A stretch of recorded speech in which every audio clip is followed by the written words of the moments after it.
Most of the time, video game trailers benefit from selling their games off the back of gameplay mechanics, art direction, the world itself, or just the introduction of a new character. So far, so good. Occasionally though, like film trailers forever giving away the plot, studios choose footage from an entire game's length that's designed to sell no matter what. I'm Scott from WhatCulture.com, and these are 7 huge video game spoilers that were ruined by marketing.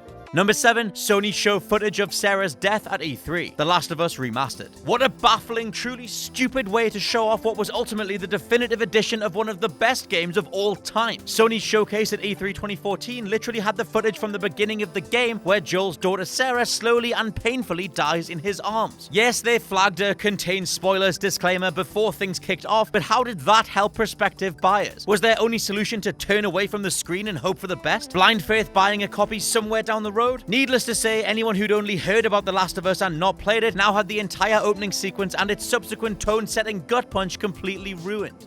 Number 6, Fight for the Lost campaign showed Archangel is Garrus, Mass Effect 2. 99% of Mass Effect 2's character-specific trailers were handled perfectly, ranging from Commander Shepard to newcomers Thane and Grunt, but if you were watching the 2-minute version of Fight for the Lost, none other than the actually not confirmed to return Garrus appeared for a few seconds. Worse still, Garrus' identity in Mass Effect 2 is hidden for a reason. He's the vigilante Archangel. Yet, watching this trailer showed him without the helmet, letting you see a new set of armor. Come the point you first see Archangel all helmeted up and laying down sniper fire, it was way too obvious that Mr. Vicarian himself was hidden underneath.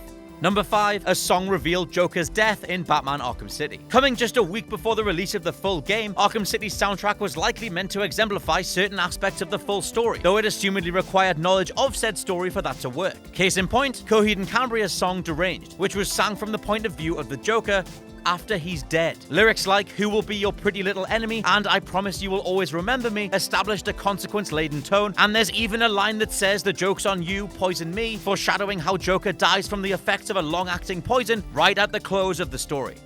Number 4, the mysterious hooded figure is Jill Valentine, Resident Evil 5.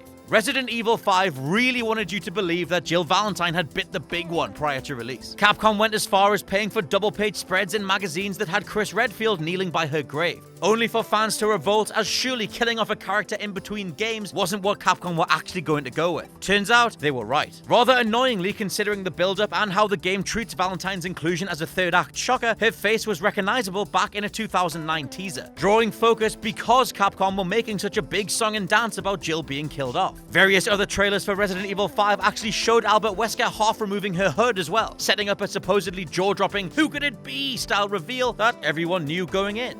Number 3, literally the 3 biggest spoilers in the game, Shadow of the Colossus. Now, this trailer I'm drawing from has actually been taken down, but hopefully you remember Sony's marketing back in 2005 going way too far when selling the more dramatic parts of Shadow of the Colossus. First up was breaking any tension or mystique around what was going to happen to your partner Mono by showing her waking up. But wait, there's even more. We even saw the state of wonder after Dorman's magic had finished with him, the reduced baby state of our hero. But most shockingly and secretively, the fact that he'd grown horns. The horns tie Shadow of the Colossus to Team Ico's other titular work, and it was supposed to be the biggest reveal in the entire game.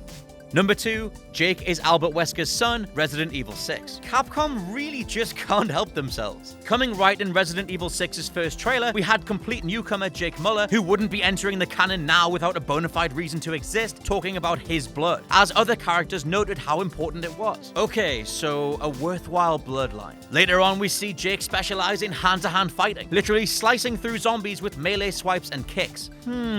Who could he possibly be related to? Which other character has blood with unique properties and likes to fight using martial arts? It took all but connecting those thoughts to produce the answer Wesker, and though the game takes an age to reveal it officially, fans were right from the very beginning.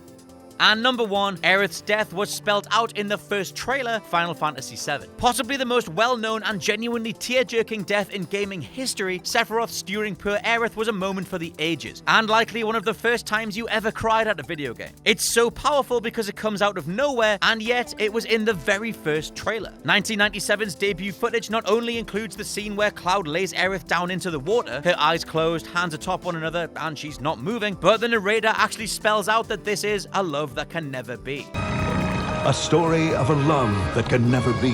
It's to the point where you'd imagine this is a motivating factor in the establishment of Cloud from the very beginning, and yet Aerith's death happens a good 20 plus hours in. And that's my list. Have you ever had any other major game spoilers ruined in the game's own marketing? Let me know in the comments below. I've been Scott from WhatCulture.com. Thank you for liking, sharing, and subscribing, and I'll catch you soon.